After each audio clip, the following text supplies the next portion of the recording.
Il est 13 heures à Bamako et sur toutes les pendules du Mali. Merci pour votre présence. C'est le journal.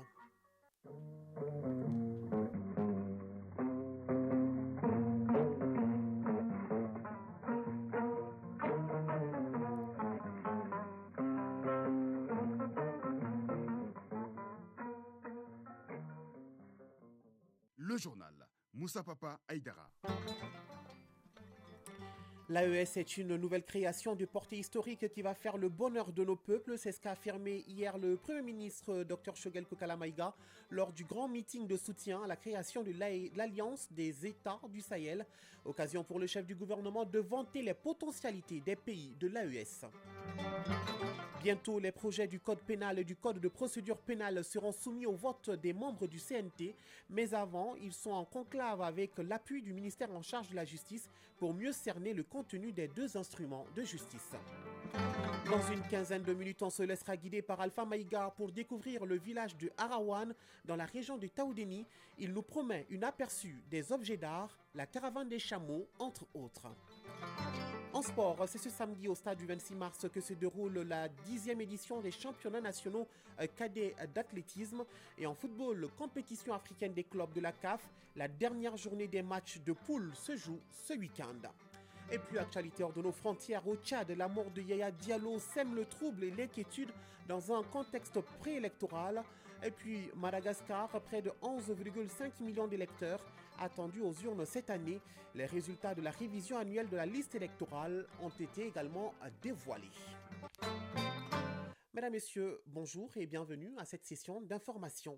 Le Premier ministre Dr Choguel Kokala Maïga a présidé hier après-midi le grand meeting de soutien à la création de l'Alliance des États du Sahel.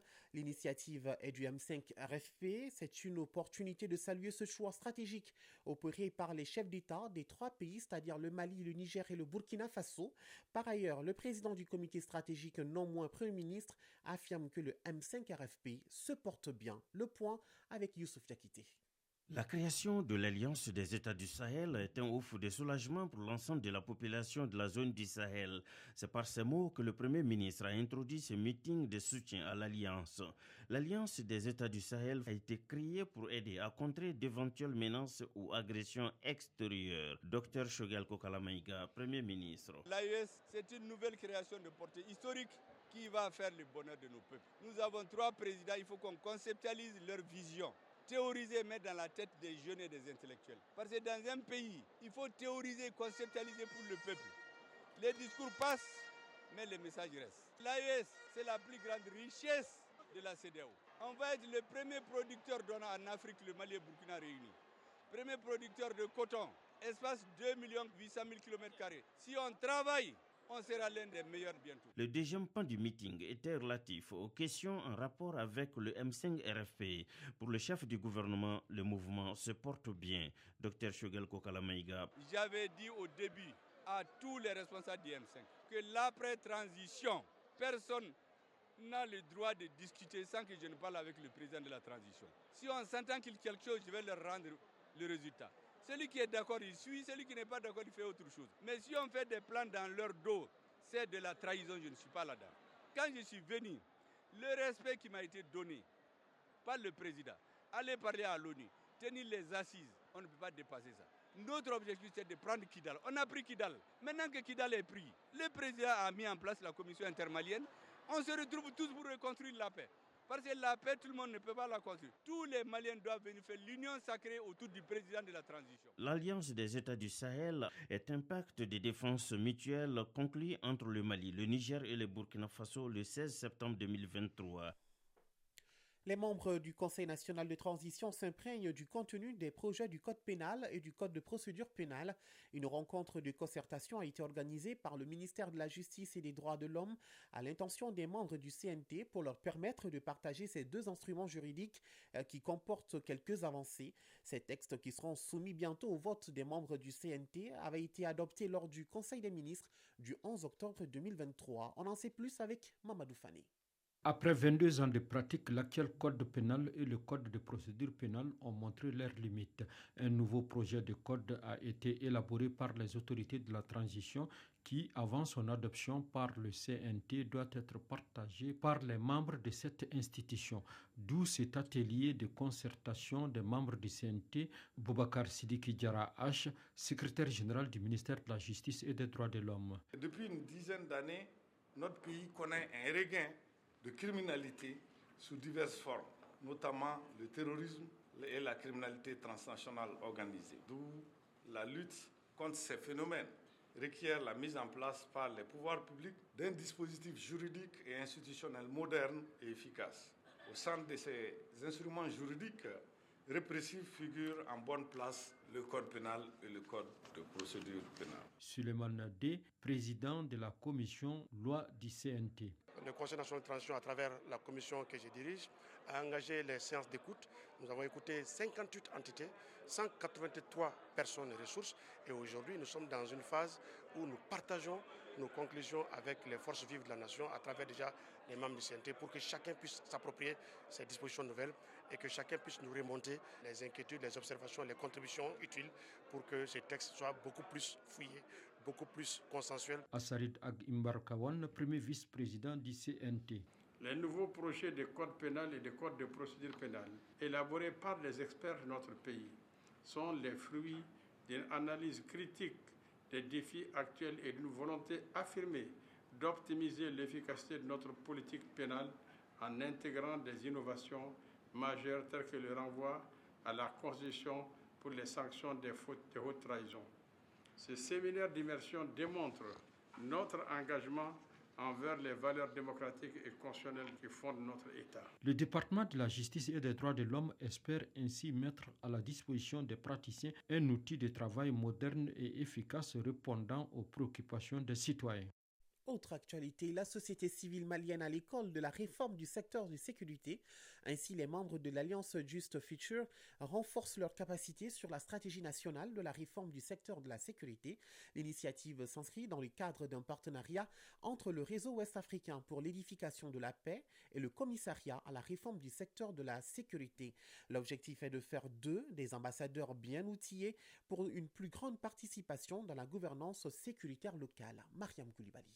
Cet atelier destiné aux membres du consortium Just Future vise à outiller les participants sur la stratégie nationale de la réforme du secteur de la sécurité et l'état de mise en œuvre de son plan d'action. Maître Saran Keita, présidente du conseil d'administration WANEP Mali. La stratégie nationale de la réforme du secteur de la sécurité et son plan d'action fournissent un cadre essentiel pour guider nos actions et nos efforts en tant qu'alliance résolument acquise aux causes de nos braves populations en vue de promouvoir une paix durable et inclusive dans notre pays, le Mali. L'initiative est appréciée à différents niveaux. Ibrahima Amadou Maïga, président du comité de pilotage programme Just Future. Le pays traverse une situation très difficile, une crise multidimensionnelle et aujourd'hui, la paix que nous recherchons n'est possible que si nous parvenons à faire aboutir ce processus de la RSS. Mahamadou Abdoulaziz, chef de cabinet du commissaire à la réforme du secteur de la sécurité. Le présent atelier revêt une importance capitale pour le commissariat à la réforme du secteur de la sécurité, car vous, en tant qu'organisation de la société civile, votre implication, votre engagement et votre concours permettront au processus de la réforme du secteur de la sécurité en général et à la stratégie nationale qui en découle en particulier, d'avoir l'adhésion et le soutien des populations qui sont les principaux bénéficiaires des dividendes de la réforme, car le processus RSS malien se veut inclusif et participatif. La rencontre de 2 jours permettra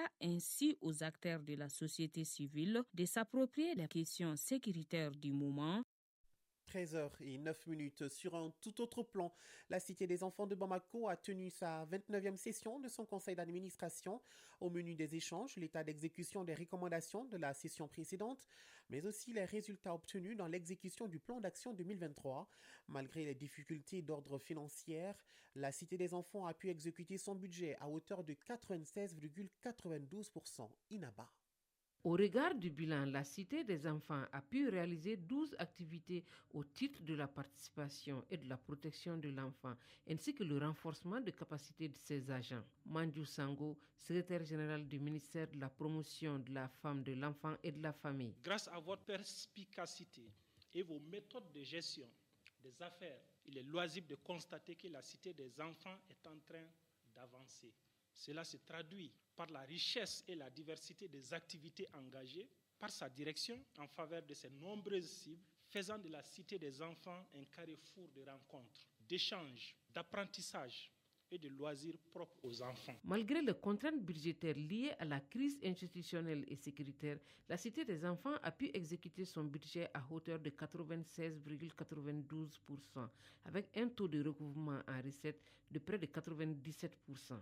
La 29e session de ce conseil se veut également budgétaire. Mandiou Sango, secrétaire général du ministère de la Promotion de la femme, de l'enfant et de la famille. Le budget 2024 de la Cité des enfants est équilibré en recettes et en dépenses à la somme de 506 359 000 francs CFA. J'ose espérer qu'au sortir de cette session, vous aurez une fois de plus doté la structure d'un plan d'action réaliste et dynamique, avec un impact certain sur les enfants. Créée en 1999, la Cité des enfants a pour mission d'offrir un espace de loisirs aux enfants, les initier à la science, la technique, la technologie, entre autres.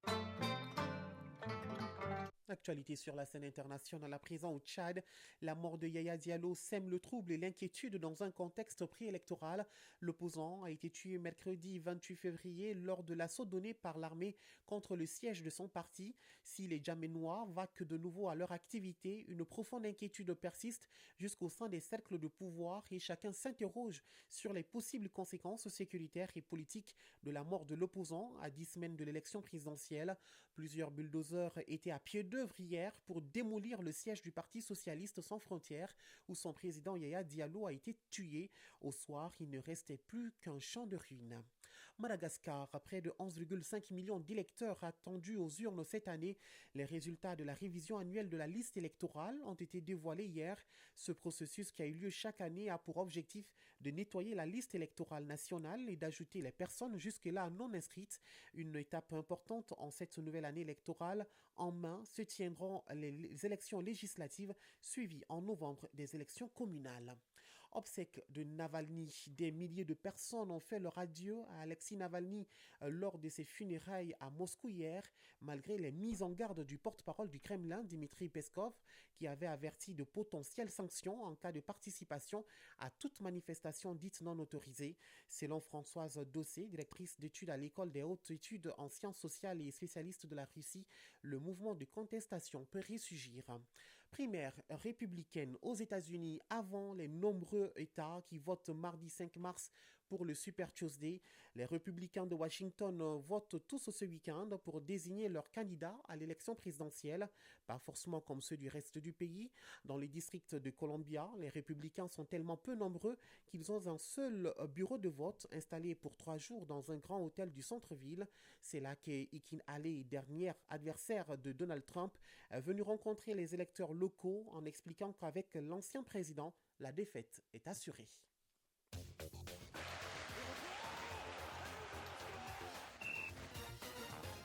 Du sport, dans ce journal, la 10e édition des championnats nationaux cadets d'athlétisme se déroule ce samedi au stade du 26 mars.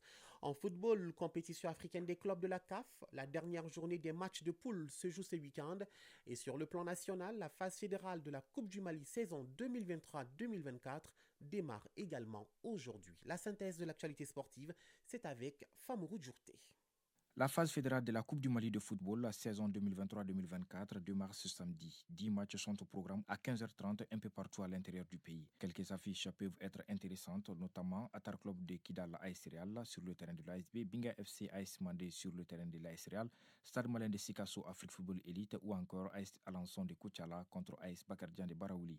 Les rencontres des 16e de finale se poursuivront demain dimanche avec notamment Djolibassi AS Commune de Diré au terrain ASB et prendront fin jeudi 7 mars. Compétition africaine des clubs en Ligue des Champions, 6 équipes sont déjà qualifiées pour les quarts de finale avant la 6e et dernière journée, à savoir la SEC Mimosa de la Côte d'Ivoire, le Tout-Puissant Mazembe de la RDC, les Mamelodi Sundowns d'Afrique du Sud, le Petro Luanda d'Angola, les Young Africans de la Tanzanie et Al Ahly d'Égypte. Les 2 derniers tickets se jouent aujourd'hui entre Simba de la Tanzanie et Waka du Maroc dans le groupe B et l'Espérance du Tunis Al Hilal du Soudan dans le groupe C. En Coupe de la Confédération, la 6e et dernière journée des matchs de groupe se joue ce dimanche 3 mars. Le Stade Malien de Bamako, 10 points, et la Renaissance sportive Berkane du Maroc, 11 points, sont qualifiés pour les quarts de finale dans le groupe D. Ils se disputeront la première place du groupe. À l'aller, le Stade Malien a perdu à domicile par 2-1. Dans le groupe A, l'USM Alger est qualifié en quart de finale. Modern Future et Al Hilal se disputeront le dernier ticket de ce groupe. Zamalek du Caire et Abou Salem sont les qualifiés dans le groupe B. Par ailleurs, aucune équipe n'est encore qualifiée dans le groupe C. Au classement, Dreams FC est en tête avec 12 points, Club Africain est 2e avec 9 points plus 5, Rivers United est 3e avec 9 points plus 1. Ce dimanche, Rivers United recevra Dreams FC et Club Africain sera face à Académica de Lobito, déjà éliminé. Toujours en football sur le continent, après l'UFOA B, la CECAFA, la COSAFA et l'UNAFA, c'est au tour de la zone UFOA A de choisir ses représentants pour la phase finale du championnat africain de football scolaire qui aura lieu en avril prochain. Pour cette édition intermauritanienne, le Cap-Vert, la Gambie, la Guinée, le Sénégal et le pays hôte sont représentés. C'est en 2023 que la Confédération africaine de football, CAF, a lancé la première édition du championnat scolaire de football. La CAF veut à travers cet événement favoriser le développement du football en Afrique en offrant aux équipes victorieuses tant chez les filles que chez les garçons un financement pour soutenir un projet de développement de leur choix. Lors de la première édition, la Guinée a été sacrée championne chez les garçons, représentée par le complexe scolaire Ben Segoussila de Koya. En marge des matchs, divers ateliers et programmes seront mis en place autour du championnat scolaire africain de la CAF afin d'enrichir les connaissances des jeunes joueurs. Il s'agit notamment d'un programme destiné aux jeunes reporters pour les familiariser avec les médias ainsi qu'un autre axé sur la médecine sportive. Retour sur le plan local avec la mère des disciplines, l'athlétisme. La 10e édition des championnats nationaux cadets se déroule ce samedi au stade du 26 mars. La compétition regroupe les meilleurs athlètes cadets des différentes ligues. Elle se déroule sur 2 demi-journées. Les athlètes compétiront dans les épreuves phares de l'athlétisme, à savoir les 100, 200, 400 et 1500 mètres.